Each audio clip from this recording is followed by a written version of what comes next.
दोस्तों ये तारीख थी 13 दिसंबर 2001 की सुबह। दिल्ली के लिए एक आम सुबह थी। रोज की तरह आज भी पार्लियामेंट में नेताओं की दलीलें चल रही थी।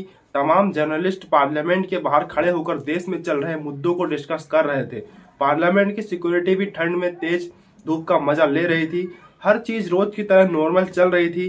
किसी को पता नहीं था कि आज लोकतंत्र के इस मंदिर में बहुत कुछ बड़ा होने वाला है। इतना बड़ा होने वाला है कि पूरे देश पे हड़कंप मचने वाला था। आने वाले पल से अनजान पार्लियामेंट के अंदर दोनों भवन में ताबूत घोटाले को लेकर सरकार और विपक्षी पार्टियों के बीच तीखी बहस चल रही थी। तर्कों के साथ शुरू हुई संसद की कार्यवाही अब जोरदार हंगामे में बदल चुकी थी। स्थिति को बेकाबू होता देख स्पीकर 40 मिनट के लिए सदन को पोस्टपोन कर देते हैं, जिसके बाद प्राइम मिनिस्टर अटल बिहारी वाजपेयी और लोकसभा के ऑपोजिशन के लीडर सोनिया गांधी का काफिला अपने सरकारी आवास की ओर निकल पड़ता है। कई बड़े मंत्री और लीडर घर चले जाते हैं, पर अभी भी पार्लियामेंट के अंदर कई बड़े मिनिस्टर्स मौजूद थे, जिनमें होम मिनिस्टर लालकृष्ण आडवाणी जी और सुषमा स्वराज समेत 200 से अधिक मेंबर्स शामिल थे। संसद में मौजूद सभी मेंबर्स में से कोई अभी भी सदन में बैठकर अपने अपने साथियों के साथ डिस्कस कर रहा था, तो कोई कैंटीन की लाइब्रेरी में बैठकर वक्त गुजार रहा था। किसी को आने वाले पल का जरा सा भी भनक नहीं थी। इसी बीच वाइस प्रेसिडेंट कृष्णकांत जी भी संसद को छोड़कर अपने सरकारी आवास की ओर निकलने के लिए तैयार हो रहे थे। उनके इंतजार में बिल्डिंग के गेट के बाहर कई गाड़ियां लाइन से खड़ी हुई थी। संसद के गार्ड्स की नजर वाइस प्रेसिडेंट कृष्णकांत जी की ओर थी, जो गेट नंबर 11 की ओर से तेजी से बढ़ रहे थे। कृष्णकांत जी को आता देख सभी गार्ड्स अपनी अपनी पोजीशन ले लेते हैं, लेकिन तभी 11:40 पर एक सफेद रंग की एम्बेसडर कार तेजी से पार्लियामेंट के अंदर आती हुई दिखाई देती है। वैसे तो किसी आम गाड़ी या इंसान का बिना परमिट पार्लियामेंट के अंदर आना सख्त मना होता है। पार्लियामेंट तक आने के लिए कई जगह चेक पॉइंट बने हुए हैं, लेकिन चालाकी और छल की मदद से आसानी से गाड़ी पार्लियामेंट की दहलीज को लांघ गई। इजी एंट्री के लिए गाड़ी के ऊपर लाल रंग की बत्ती लगी हुई थी। साथ ही गाड़ी के विंडो सीट्स पर होम मिनिस्टर का स्टिकर लगाकर वीआईपी एंट्री ली गई थी। संसद के अंदर तक किसी ने इस गाड़ी पर शक नहीं किया, लेकिन जब गाड़ी पार्लियामेंट के अंदर घुसते ही अपनी स्पीड को और तेज कर गेट नंबर 1 की ओर तेजी से बढ़ने लगती है, तो सीआरपीएफ कांस्टेबल कमलेश कुमारी ने गाड़ी को तेजी से बढ़ता देख कुछ अनयूजुअल नोटिस किया। कमलेश कुमारी ने हाल ही में पार्लियामेंट की सिक्योरिटी के लिए काम करने वाली ब्रावो कंपनी को ज्वाइन किया था। जिस वक्त गाड़ी पार्लियामेंट में एंट्री लेती है, तब कमलेश कुमारी सिक्योरिटी राउंड के लिए निकली थी। गाड़ी की रफ्तार और डायरेक्शन को देखते हुए उन्हें थोड़ा शक हुआ। अपने शक को कंफर्म करने के लिए कमलेश कुमारी ने फौरन वॉच स्टाफ जेपी यादव की गाड़ी को चेक करने को कहा, लेकिन गाड़ी की रफ्तार इतनी तेज थी कि उसे रोक पाना बहुत ही मुश्किल था, जिस कारण कमलेश कुमारी गाड़ी को रोकने के लिए अपनी तरफ भागी और अपने आर्म्स को खोलकर उसे रोकने की कोशिश करने लगी। गाड़ी में बैठे आतंकवादियों को यह देखकर कुछ समझ नहीं आया। गाड़ी में मौजूद आतंकियों ने उसे देख लिया था। वो जैसे ही गाड़ी से बाहर निकले, उन्होंने सबसे पहले कमलेश कुमारी और फिर गार्डनर देशराज को अपना निशाना बनाया। सभी टेररिस्ट के पास AK-47 राइफल्स, ग्रेनेड लॉन्चर्स और हैंडगन मौजूद थी। इनकी तैयारी से अनजान जेपी यादव भी उन्हें रोकने के लिए उनकी ओर बढ़े, लेकिन जेपी यादव भी खुद को बचाने में असमर्थ रहे और अपनी जान गंवा बैठे। हालांकि अपने साहस का परिचय देते हुए उन्होंने आखिरी सांस लेने से पहले पार्लियामेंट की इमरजेंसी अलार्म को बजाकर सभी को चेतावनी दे दी थी, जिस कारण पार्लियामेंट में मौजूद सभी सिक्योरिटी पर्सनली हरकत में आ गए। प्लान में शामिल हर आतंकी के पास एक बैकपैक मौजूद था, जिसमें ग्रेनेड्स के साथ कई तरह के हथियार उनके पास मौजूद थे। अटैक करने के बाद आतंकियों का पहला टारगेट पार्लियामेंट की लॉबी में एंट्री करना सभी सांसदों को हॉस्टेज बनाने का था, जिसके लिए उन्होंने लगातार हवाई फायरिंग करना शुरू कर दिया। पूरी पार्लियामेंट गोलियों की तड़तड़ाहट से सहम उठा। संसद में मौजूद मेंबर्स को बाहर की आवाजें तो सुनाई दे रही थी, पर कोई इन्फॉर्मेशन न होने के कारण उन्हें बाहर का हंगामा हमेशा की तरह विपक्षी पार्टी का प्रोटेस्ट लगा। लेकिन वो वक्त दूर नहीं था जब सभी मेंबर्स के बाहर की सिचुएशन को जानने के बाद होश उड़ने वाले थे। यह वही वक्त था जब संसद में मौजूद parliamentary affairs minister Pramod Mahajan के फोन की घंटी बजती है। फोन को उठाते ही प्रमोद महाजन के होश उड़ जाते हैं। 2 मिनट के लिए तो उन्हें विश्वास नहीं हो रहा था कि पार्लियामेंट पर अटैक हुआ है, वो भी टेररिस्ट अटैक। इंफॉर्मेशन मिलते ही प्रमोद महाजन सभी मेंबर्स को अटैक की खबर देते हैं, जिसके बाद संसद में हंगामा सा मच जाता है। हर कोई डरा सहमा हुआ होता है। पार्लियामेंट की सिक्योरिटी में लगी पार्लियामेंट सिक्योरिटी सर्विस अपना पहला कदम उठाते हुए बिल्डिंग की सभी खिड़कियों और दरवाजों को तुरंत ही बंद कर देते हैं। कमलेश कुमारी और जेपी यादव को मारकर सभी टेररिस्ट 2 और 3 के ग्रुप में बंटकर तेजी के साथ गेट नंबर 5 की ओर बढ़ते हैं, जहां से प्राइम मिनिस्टर का आना जाना होता था। इस गेट के एक्सेस के साथ आतंकी सीधे पार्लियामेंट के अंदर आ जाते हैं, लेकिन यहां मौजूद सिक्योरिटी को जेपी यादव के कारण पहले ही इंफॉर्मेशन मिल चुकी थी और उन्होंने यहां के दरवाजों को बंद कर दिया था, जिस कारण आतंकी बौखला गए और लगातार फायरिंग करते हुए दूसरे गेट की ओर आगे बढ़ने लगे। लेकिन यहां इन आतंकियों पर पहले से ही घात लगाए बैठे सीआरपीएफ कांस्टेबल संतोष कुमार ने एक एक करके सभी को छल्ली छल्ली कर दिया। कांस्टेबल कुमार ने पहले 2 आतंकियों पर निशाना साधा और फिर तीसरे को टारगेट किया, लेकिन अपने बचाव में तीसरे आतंकी को लगातार कांस्टेबल कुमार अपनी AK-47 से वार करने की कोशिश कर रहे थे, पर एग्जैक्ट लोकेशन पता न होने कारण इनका कोई फायदा नहीं हुआ, जिसके बाद कांस्टेबल कुमार ने तीसरी गोली में गोली से आखिरी आतंकी भी मारा जाता है। इस वक्त तक 3 आतंकी खत्म किए जा चुके थे, पर अभी भी 2 टेररिस्ट जिंदा थे और दोनों लगातार फायरिंग करते हुए अलग अलग गेट्स की ओर बढ़ रहे थे। लेकिन जब दोनों ने देखा कि पार्लियामेंट के सभी दरवाजे बंद हो चुके हैं, तो इनमें से एक ने दूरदर्शन केबल की मदद से पार्लियामेंट के फर्स्ट फ्लोर पर क्लाइम करने की कोशिश की, लेकिन इनकी कोशिश को जवानों ने गोली मारकर नाकाम कर दिया। पर गोली लगने के बाद भी यह आतंकी हार नहीं माना और वापस से उठकर पुलिस वालों की तरफ ग्रेनेड फेंककर गेट नंबर 5 की ओर जाने लगा, पर पुलिस के लगातार फायरिंग के कारण गेट नंबर 5 पर पहुंचने से पहले ही उसकी मौत हो गई। लेकिन अभी भी संसद पर वार करने वाला आखिरी आतंकवादी बचा हुआ था। इसे अंदाजा था कि इसका यहां से सही सलामत निकल पाना नामुमकिन है। पार्लियामेंट के अंदर जाने के सभी रास्ते बंद थे, जिस कारण गुस्से में इसने पार्लियामेंट के मेन एंट्रेंस गेट नंबर 1 की ओर रुख किया और वहां ज्यादा से ज्यादा डैमेज करने के लिए खुद को बम से उड़ा दिया। चारों ओर धुआं और इंसान जलने की गंध फैल जाती है। हर कोई डरा हुआ था। मीडिया हर खबर को लगातार टेलीकास्ट कर रही थी। मीडिया के भी कई लोगों को चोटें आई। 5वें आतंकी के मरने के बाद भी पुलिस और पार्लियामेंट सिक्योरिटी सर्विस की यूनिट अपनी अपनी पोजीशन से हिली नहीं। किसी को नहीं पता था कि असल में कितने आतंकवादियों ने हमला किया था, लेकिन जब लंबे वक्त तक सामने से कोई फायरिंग नहीं हुई तो पुलिस बाहर आई, जिसके बाद एम्बुलेंस की एक एक करके कई गाड़ियां पूरे पार्लियामेंट के आगे आकर भीड़ लगा दी। पार्लियामेंट के एक एक कोने की चेकिंग की गई। मीडिया ने भी संसद के बाहर लाइव रिपोर्टिंग करना शुरू कर दिया। हर तरफ खबरों में बस पार्लियामेंट हमले की ही बात चल रही थी। हमले के पूरे 3 घंटे के बाद पार्लियामेंट मेंबर्स को सांसद को बाहर लाया गया। करीब 35 मिनट तक चले इस आतंकी हमले में संसद के सुरक्षाकर्मी और दिल्ली पुलिस ने अपने पूरे साहस के साथ आतंकवादियों के हमले का मुंह तोड़ जवाब दिया और 5 आतंकवादियों को मार गिराया। हालांकि आतंकवादियों का सामना करने में दिल्ली पुलिस के 6 ऑफिसर्स और पार्लियामेंट सिक्योरिटी सर्विस के 2 सुरक्षाकर्मी वीरता और साहस का एग्जाम्पल सेट करते हुए अपने प्राण देश के लिए न्यौछावर कर जाते हैं। जिंदगी और मौत की इस लड़ाई में एक गार्डनर की भी जान चली गई, साथ ही करीब 18 लोग घायल हो गए। पार्लियामेंट पर हुए इस हमले के बारे में किसी को कोई भनक नहीं थी। कोई यह नहीं जानता था कि हमला करने वाले 5 लोग कौन हैं, लेकिन उनके पास से बरामद हुए सामान से साफ हो गया यह किसी और का नहीं बल्कि पाकिस्तान का ही काम है। सभी टेररिस्ट के पास मौजूद बैग्स में अच्छी मात्रा में ड्राई फ्रूट्स मिले। इन्होंने सांसदों को होस्टेज बनाने के बाद के लिए रखे थे। इनका मकसद पार्लियामेंट के अंदर बैठकर होस्टेज के जरिए भारत सरकार से अपनी डिमांड को मनवाने का था। इन्वेस्टिगेशन में इनके द्वारा लाई गई एम्बेसडर कार में करीब 30 किलो एक्सप्लोजिव मिला, जिससे यह साफ हो गया कि यह गाड़ी को पार्लियामेंट के अंदर लेकर जाने वाले थे और वहां इन एक्सप्लोजिव का इस्तेमाल करते हुए आतंकवादियों ने इस अटैक को भले ही 13 दिसंबर 2001 को अंजाम दिया था, लेकिन इस अटैक की प्लानिंग काफी समय पहले से चल रही थी।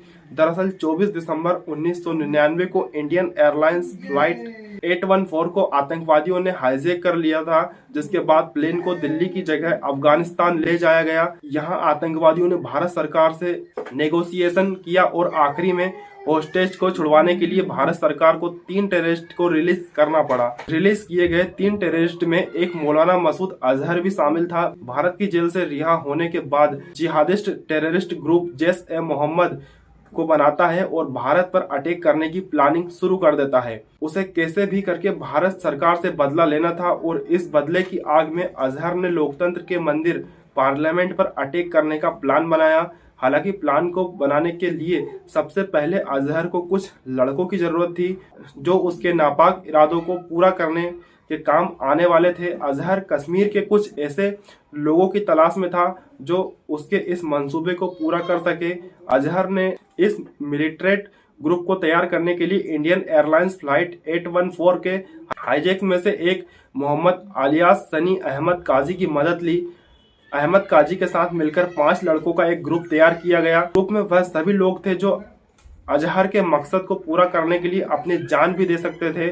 ग्रुप बनाने के बाद अजहर ने पार्लियामेंट अटैक का खुद प्लान किया। भारतीय जेल में वक्त बिताने के कारण अजहर को भारत की अच्छी जानकारी मिल चुकी थी। जम्मू के कोर्ट बलवाल जेल में सजा काटते समय अजहर ने भारत से जुड़ी काफी इंफॉर्मेशन इकट्ठा कर ली थी। अजहर जानता था कि पूरे दिल्ली और इवन पार्लियामेंट के आसपास की सिक्योरिटी भी काफी अच्छी नहीं है। पार्लियामेंट की ओर जाती सड़कों पर गाड़ियों की प्रॉपर छानबीन के लिए कोई टाइट सिक्योरिटी नहीं है और इसी वीक सिक्योरिटी का फायदा उठाकर अजहर अपने मंसूबों को पूरा करना चाहता था। उसे यह भी पता था कि इस एरिया में सीसीटीवी कैमरास की संख्या भी काफी कम थी।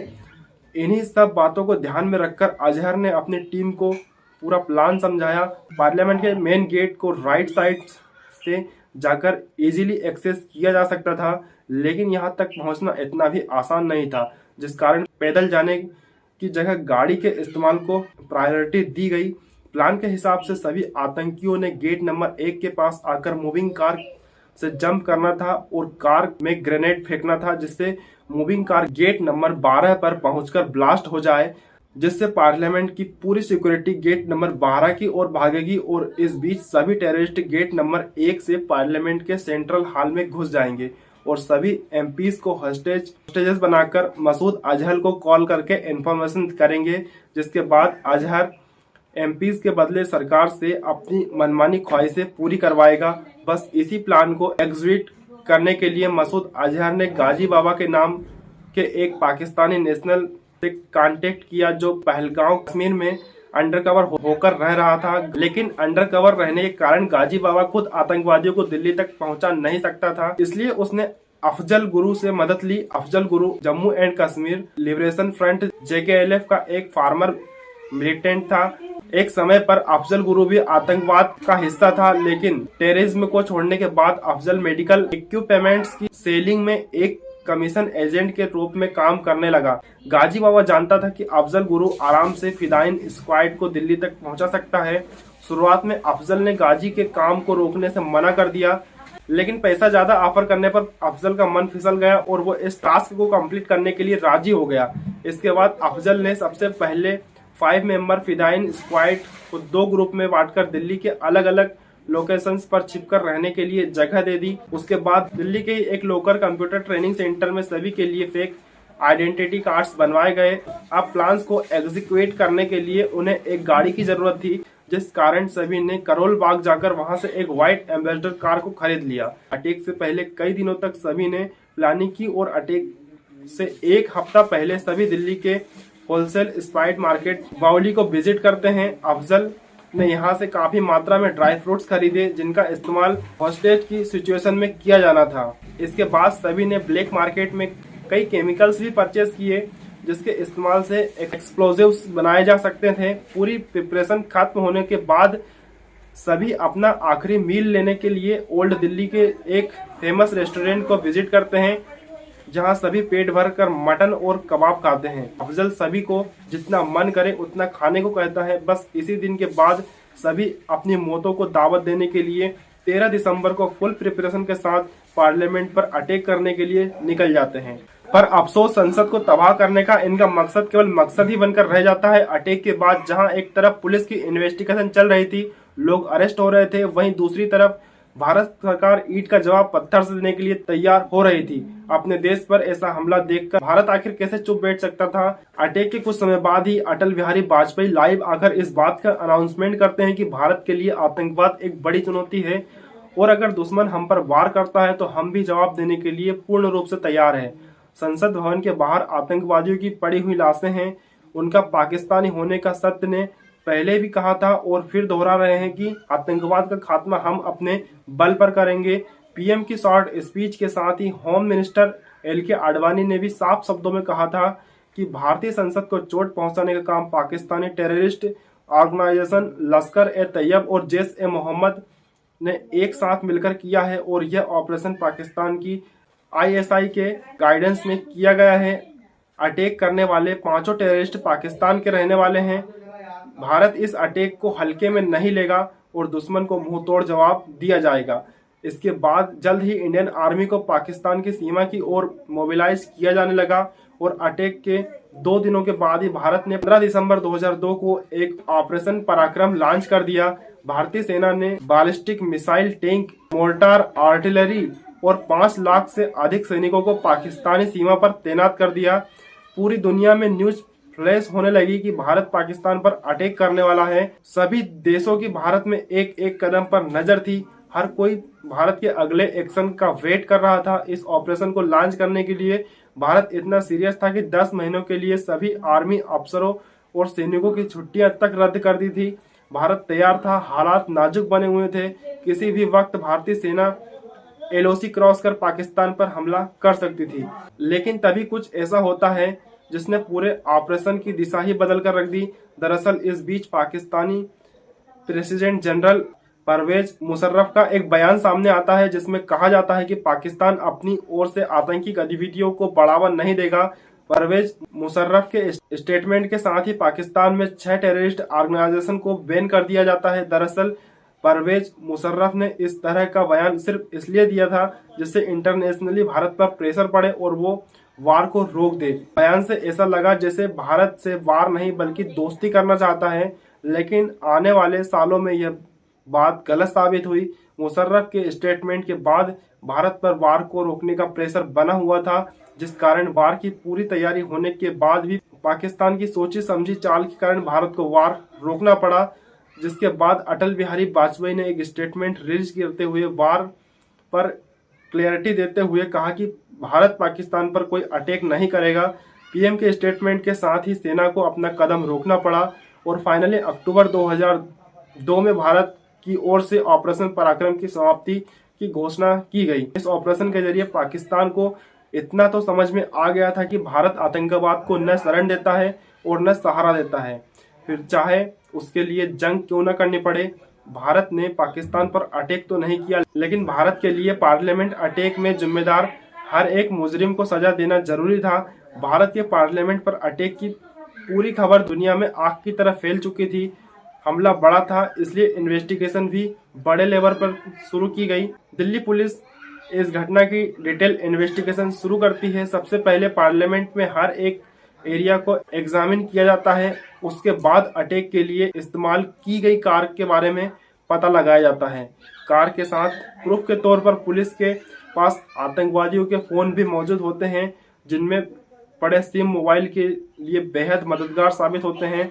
सिम और गाड़ी की बदौलत जल्द ही जैश-ए-मोहम्मद के 4 आतंकवादियों को पोटा कानून के तहत गिरफ्तार कर लिया जाता है। इन 4 लोगों में अफजल गुरु, उसका चचेरा भाई शौकत हुसैन, शौकत की पत्नी अफजान गुरु और डीयू के प्रोफेसर एस.ए.आर. गिलानी शामिल होते हैं। एस.ए.आर. गिलानी मूल रूप से कश्मीर के बारामूला जिले के रहने वाले थे और उस वक्त दिल्ली यूनिवर्सिटी में अरबी भाषा के प्रोफेसर के तौर पर पढ़ाया करते थे। गिरफ्तारी के बाद आगे की जांच से साफ हो चुका था कि सभी आतंकवादी पाकिस्तान से थे। अटैक में पाकिस्तान की आईएसआई का भी इन्वॉल्वमेंट था। भारत की जनता अटैक में शामिल लोगों के लिए फांसी की सजा की मांग कर रही थी, लेकिन पुलिस की कार्रवाई और कोर्ट के फैसले से पहले कुछ भी नहीं कहा जा सकता था। गिरफ्तारी के बाद पुलिस सभी आतंकवादियों को रिमांड पर लेती है। सभी पर मुकदमा चलाया जाता है, लेकिन सबूत के अभाव में एक लंबे ट्रायल के बाद शौकत की पत्नी अफजान को रिहा कर दिया जाता है। वहीं बाकी तीनों को दिल्ली के पोटा कोर्ट में फांसी की सजा सुनाई जाती है। वहीं 2003 में इस मामले के मास्टरमाइंड और जैश-ए-मोहम्मद के कमांडर इन चीफ गाजी बाबा को बीएसएफ ने श्रीनगर के नूराबाग इलाके में मार गिराया। पोटा कोर्ट से फांसी की सजा मिलते ही तीनों लोग दिल्ली हाई कोर्ट में चैलेंज करते हैं। गिलानी का केस उस समय सबसे फेमस और महंगे एडवोकेट राम जेठमलानी लड़ते हैं। इसका केस लड़ने के पीछे इस केस की पॉपुलैरिटी थी। अटैक के बाद गिलानी दिल्ली में काफी पॉपुलर हो चुका था। कई लोग गिलानी को सपोर्ट कर रहे थे, जिसके बाद 2003 में सबूतों के अभाव में गिलानी को भी छोड़ दिया जाता है। हालांकि शौकत और अफजल की फांसी अभी भी बरकरार थी, लेकिन बाद में सुप्रीम कोर्ट और शौकत की फांसी की सजा को 10 साल की कठोर सजा में बदल दिया जाता है। वहीं अफजल गुरु को इस घटना का मुख्य आरोपी मानते हुए 20 अक्टूबर 2006 को फांसी की सजा देना तय किया गया। सुप्रीम कोर्ट के आदेश के बाद 20 अक्टूबर 2006 को अफजल गुरु को फांसी दी जानी थी। फांसी की तैयारियां शुरू की जा चुकी थी, पर फांसी से 7 दिन पहले इस घटना में एक रोचक मोड़ आता है। अफजल की फैमिली दिल्ली आकर प्रेसिडेंट एपीजे अब्दुल कलाम से मिलती है। इस मुलाकात से काफी चिंगारियां उठती है। मीडिया हर एक छोटी चीज को कवर करती है। शहीदों के परिवार इस मुलाकात से सख्त नाराज थे, जिस कारण स्थिति हाथ से निकल रही थी। लोग इस कदर भड़क उठे थे कि हमले में शहीद हुई कमलेश देवी के परिवार वाले अशोक चक्र लौटाए जाने की बात भी सामने रखते हैं। अफजल के परिवार वाले प्रेसिडेंट से मर्सी पिटीशन की गुहार लगाते हैं। इन सभी चीजों के चलते कलाम कोई कदम नहीं उठाते और अफजल के परिवार वालों की मुलाकात खराब हो जाती है। इसके बाद कई सालों तक अफजल की फांसी को लेकर मामला लटका रहता है, लेकिन 2013 में फांसी से केवल कुछ दिन पहले 3 फरवरी को प्रेसिडेंट प्रणब मुखर्जी अफजल की मर्सी पिटीशन को रिजेक्ट कर देते हैं, जिसके बाद फाइनली 9 फरवरी 2013 को सुबह 8 बजे अफजल गुरु को फांसी दे दी जाती है। अफजल की मौत के साथ ही पार्लियामेंट अटैक के सभी दोषियों को सजा दी जा चुकी थी। हालांकि इतनी सुरक्षा के बाद भी 5 आतंकवादियों का पार्लियामेंट पर अटैक करना एक बड़ा इंटेलिजेंस फेलियर था। इस हमले के बाद भारत को अपनी सुरक्षा को और पुख्ता करने के लिए मजबूर होना पड़ा। पार्लियामेंट की सुरक्षा को और सख्त किया गया। अब पार्लियामेंट के अंदर जाने के लिए हर व्यक्ति को पहले से अधिक जांच से गुजरना पड़ता है। इस हमले के लिए दिल्ली के अंदर ही बैठकर कई लोग महीनों से प्लानिंग कर रहे थे, लेकिन इंडियन इंटेलिजेंस एजेंसी इस हमले को भांप नहीं सकी। यह बेहद अफसोसजनक था। दोस्तों, मैं उम्मीद करता हूं वीडियो को आपने यहां तक जरूर देखा होगा। अगर देखा है तो चैनल को सब्सक्राइब करके वीडियो को लाइक करना ना भूलें। हम मिलेंगे आपसे अगले वीडियो के साथ, तब तक के लिए